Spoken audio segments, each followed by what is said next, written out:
Hi ಎಲ್ಲರಿಗೂ welcome back to my YouTube channel. ನಾನು ಈ ಒಂದು ವಿಡಿಯೋದಲ್ಲಿ ಮೆಣಸಿನ ಸಾಂಬಾರು ಹೇಗೆ ಮಾಡೋದು ಅಂತ ನಾನು ನಿಮ್ಗೆ ತಿಳಿಸ್ಕೊಡ್ತೀನಿ. ಕ್ವಿಕ್ಕಾಗಿ ಹೇಗೆ ಮಾಡೋದು ಅಂತ ನಾನು ನಿಮಗೆ ಈ ವಿಡಿಯೋ ಮೂಲಕ ನಾನು ತೋರಿಸ್ಕೊಡ್ತೀನಿ. ಹೊಸದಾಗಿ ಯಾರೆಲ್ಲ ನನ್ನ ಚಾನಲ್ನ ನೋಡ್ತಾ ಇದ್ದೀರಾ ಆದಷ್ಟು ಬೇಗ ಸಬ್ಸ್ಕ್ರೈಬ್ ಆಗಿ.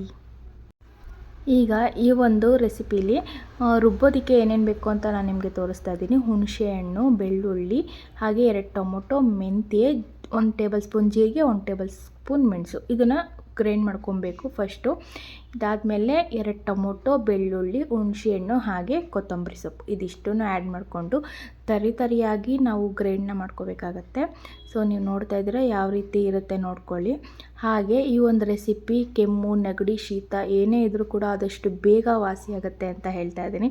ಯಾಕಂದರೆ ತುಂಬಾ ಖಾರವಾಗಿರುತ್ತೆ, ಚೆನ್ನಾಗಿರುತ್ತೆ, ಟೇಸ್ಟ್ ಕೂಡ ಅಂತೂ ಇನ್ನೂ ಚೆನ್ನಾಗಿರುತ್ತೆ. ಸೊ ಈಗ ಒಂದು ಬಾಣಲಿಗೆ ಸ್ವಲ್ಪ ಎಣ್ಣೆನ ಹಾಕ್ಕೊಂಡು ಸಾಸಿವೆ, ಕರಿಬೇವಿನ ಸೊಪ್ಪು ಹಾಗೆ ಒಣಮೆಣ್ಸಿಕಾಯಿ ಹಾಗೆ ಬ್ಯಾಡಗಿ ಮೆಣಸಿನ್ಕಾಯಿ ಎರಡೂ ಹಾಕ್ಕೊಂಡಿದ್ದೀನಿ ನಾನು, ಟೇಸ್ಟ್ ಚೆನ್ನಾಗಿರುತ್ತೆ ಅಂತ.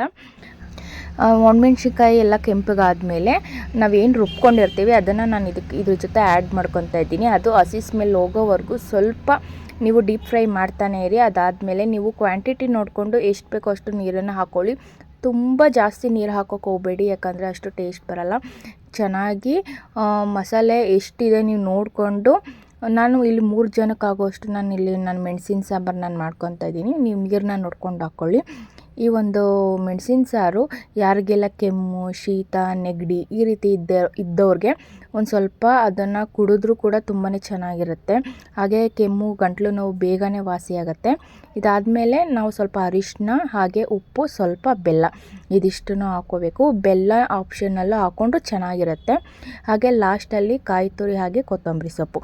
ನೀವೇನೇ ಒಂದು ಮೆಣಸಿನ ಸಾರು, ರಸಮ್ಮು ಏನೇ ಮಾಡಿದಾಗ ಲಾಸ್ಟಲ್ಲಿ ಕಾಯಿ ತುರಿ ಮತ್ತು ಕೊತ್ತಂಬರಿ ಸೊಪ್ಪು ಹಾಕೋದ್ರಿಂದ ಟೇಸ್ಟ್ ಅಂತೂ ಇನ್ನೂ ಚೆನ್ನಾಗಿರುತ್ತೆ.